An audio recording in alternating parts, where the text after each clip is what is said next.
Hello again and welcome to my Battle Pass furniture review for version 6.4. The furniture this time is called Jumbo Sparks and Splash Statue, and it's an outdoor-only item that costs 1,150 load. That's a pretty high load cost, however, it's still not completely outrageous. So let's take a look at what we're getting. It's a bona fide statue of the Seven with a silly twist of having a Klee on top. It's very detailed and looks just like the statue of Sevens you can find in the Overworld map. In fact, it's almost identical to the statue of Seven found at Windrise in Mondstadt, for example. When comparing the two side by side, the only noticeable difference is the most obvious one. There's a Klee up there instead of an Archon. But in case you were wondering, there's no interaction with this teapot furnishing and it's not actually functional. It won't heal you and you can't teleport to it, so at the end of the day it's just a fake copy. That being said, they did a pretty darn convincing job. It even emits the same ethereal sound effects that a statue of the Seven makes when you get close to it.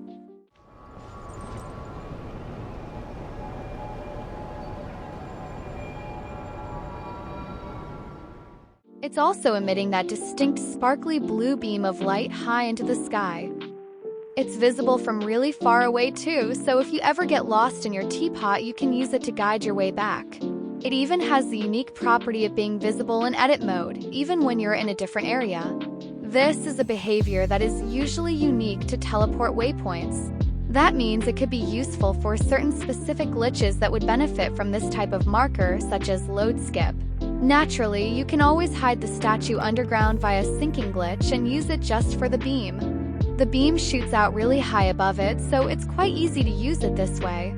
Whilst the effect can be cool, just be mindful that the load cost is quite high. In comparison, you can use certain masters of the Nightwind furnishings for beams too, and they cost half as much load, not to mention they're free to obtain in the game. So just remember there are still other options for beams of lights. The Klee statue on top is very detailed and looks great, but one complaint I have with this furnishing is that it's surprisingly dark. It does emit a little bit of light, however the light is strangely only emitted from the middle of the statue, which means it's not very noticeable. As a result, the Klee on top can get very shaded either from nighttime or any kind of shadow, and becomes difficult to make out. You can try to fix this by sticking lights inside, but that also means you're using up even more load. My advice would be to make sure you position it so that it faces the sunlight, but it's a little annoying Hoyo didn't fix this problem for us by adding proper lighting in the first place. You could also try to hide the Klee, but I will say that I found that to be rather tricky. Here I tried to make a statue of the Seven from Leeway, but you can still see the Klee sticks out a bit. Also, if you wanted to, you could always sink the statue so only the Klee is shown and not the pillar. Here I've made some kind of Klee wishing shrine. In case you were wondering, most of the statue is climbable except Klee herself, so that means you won't be able to stand on top of her head. But at least this furnishing doesn't have an invisible force field, so it's not that bad. And that just about sums up everything I had to say about this thing. So would I recommend it? Overall, yes. Especially if you like Klee, you'll probably enjoy having this in your teapot.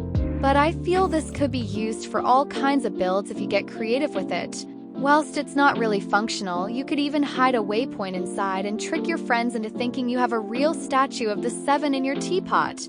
I think it's a really fun furnishing to have on hand.